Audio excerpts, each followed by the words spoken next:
ભોળા મા બાપને ફોસલાવી અને એમની પાસેથી વોટ બેંક પડાવવા માટેનો આ પોલિટિકલ પ્રોપોગન્ડા છે કોર્ટ મેરેજનો નવો કાયદો હાલ ગુજરાતમાં ચર્ચાનો વિષય છે। પરંતુ ટૂંકમાં કહું તો ગુજરાતના ભોળા મા બાપને ગુમરાહ કરવાનું આ ગુજરાત સરકારનું નવું ગતકડું છે, એનાથી વિશેષ કંઈ નથી। કારણ કે અહીં એ લગ્ન અંગેના નહીં પરંતુ લગ્ન નોંધણી અંગેના નિયમોમાં ફેરફાર થયો છે। આનો સીધો સાદો મતલબ શું થાય? 21+ નો કોઈ પણ છોકરો હોય, 18+ ની કોઈ પણ છોકરી હોય, એ અગ્નિની સાક્ષીએ ફેરા ફરે એટલે એ જ મોમેન્ટે પતિ પત્ની થઈ જાય છે। અને એ પતિ પત્ની થવા માટે કોઈ પણ મા બાપની પરવાનગીની જરૂર નથી।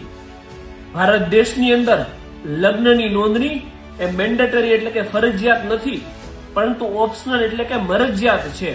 અને એવું હું નથી કહેતો, એવું સુપ્રીમ કોર્ટ કહે છે। અને નામદાર સુપ્રીમ કોર્ટ થી ઉપર તો ગુજરાત સરકાર નથી આવતી। આ માત્ર ને માત્ર ભોળા મા બાપને ફોસલાવી અને એમની પાસેથી વોટ બેંક પડાવવા માટેનો આ પોલિટિકલ પ્રોપોગન્ડા છે, એનાથી વિશેષ કંઈ નથી। અને ગુજરાત સરકારને પણ એક વિનંતી છે કે ગુજરાતનો યુવાન લગ્ન કઈ રીતે કરશે એ વિશે વિચારવાને બદલે ગુજરાતનો એક શિક્ષિત યુવાન એને રોજગાર અને નોકરી કઈ રીતે મળશે એ વિશે વિચારવું જોઈએ। અને રહી વાત છોકરીની, તો એને કિસ્મતમાં જે હશે એમને મળી જશે।